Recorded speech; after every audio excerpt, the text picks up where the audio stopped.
100 വർഷം പോലും തികച്ച് പാരമ്പര്യം പറയാനില്ലാത്ത ഒരു നാടാണ് പലസ്തീൻ എന്നിവർ പറയുന്നത്. അതിനുവേണ്ടി ഇവിടെ കിടന്ന് കരയുന്ന അർബൻ നക്സൽ മതേതര ജിഹാദി കൂട്ടങ്ങൾ ഇവരെങ്ങനെയാണ് പ്രവർത്തിക്കുന്നതിന് ഒരു ഉദാഹരണം ഞാൻ പറഞ്ഞു തരാം.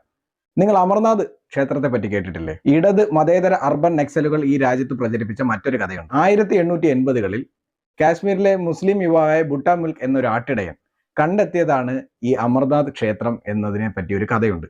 ഈ കഥ അവർ കൊണ്ടുവന്നത് എന്തിനാന്ന് വെച്ചാൽ സമാധാന മതത്തിന്റെ അന്യമതങ്ങളോടുള്ള സ്നേഹം കാണിക്കുവാനും ഇതൊരു മതേതര സ്ഥലമാക്കുവാനും അതുവഴി അമർനാഥ് തീർത്ഥയാത്രയ്ക്ക് വലിയ പഴക്കമൊന്നുമില്ല, വളരെ അടുത്താണ് തുടങ്ങിയതെന്ന് വരുത്തി തീർക്കാനുമാണ്. പക്ഷെ ഇത് 100% നുണയാണ്. നീലമത പുരാണം എന്ന പ്രാചീന ഗ്രന്ഥത്തിൽ കാശ്മീരിൽ നിലനിന്നിരുന്ന ഹിന്ദു സംസ്കാരത്തെ പറ്റിയും പാരമ്പര്യത്തെ പറ്റിയും കൃത്യമായി പ്രതിപാദിപ്പിക്കുന്നുണ്ട്. അതിൽ തന്നെ ഹിന്ദുക്കൾ അമരേശ്വരനെ ആരാധിച്ചിരുന്നതായും, അതായത് നിലവിലെ അമർനാഥ് ക്ഷേത്രം ലോർഡ് അമർനാഥിനെ ആരാധിച്ചിരുന്നതായും അമർനാഥ് ഗുഹയ്ക്ക് സമീപമായിട്ടുള്ള അമരേശ്വര തീർത്ഥത്തിൽ അഥവാ ശേഷനാഗ് എന്ന് പറയുന്ന തടാകത്തിൽ പുണ്യസ്നാനം ചെയ്തിരുന്നതായും പറയുന്നു. കൂടാതെ കൽഹനയുടെ രാജതരംഗിണി എന്ന പുസ്തകത്തിലും കാശ്മീരിന്റെ ഹിന്ദു പാരമ്പര്യത്തെ പറ്റിയും ഹിന്ദു രാജാക്കന്മാർ വർഷങ്ങളായി തങ്ങളുടെ പുണ്യദേവനായി അമരേശ്വരനെ ആരാധിച്ചിരുന്നതായും അമർനാഥ് തീർത്ഥയാത്ര നടത്തിയിരുന്നതായും തെളിവുകളുണ്ട്. ബുട്ട മിൽക്ക് എന്ന മുസ്ലിം യുവാവ് അമർനാഥ് ക്ഷേത്രം കണ്ടെത്തുന്നതിനും 100 കണക്കിന് വർഷങ്ങൾക്ക് മുൻപ് തന്നെ അമർനാഥ് തീർത്ഥയാത്രയും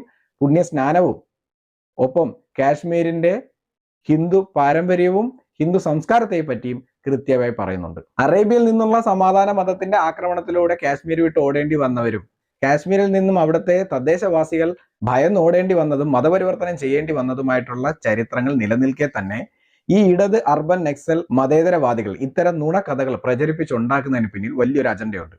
നിലവിൽ പാകിസ്ഥാനി മുസ്ലിം തീവ്രവാദികൾ തകർത്തെറിഞ്ഞിട്ടുള്ള കാശ്മീരിന്റെ ഹിന്ദു പാരമ്പര്യവും കാശ്മീരിന്റെ ഹിന്ദു സംസ്കാരത്തിന്റെയും പാരമ്പര്യത്തിന്റെയും അവശേഷിക്കുന്ന അവശിഷ്ടങ്ങളെ കൂടെ ഇല്ലാതാക്കുകയും അതുവഴി കാശ്മീരിലെ ഹിന്ദു സംസ്കാരത്തിന് വളരെ പഴക്കമൊന്നും ഇല്ല എന്ന് വരുത്തി തീർക്കുകയും കാശ്മീർ ഈസ് 100% മുസ്ലിം ലാൻഡ് എന്ന് വരുത്തി തീർക്കുകയും ചെയ്യുകയാണ് ഇവരുടെ ഉദ്ദേശം.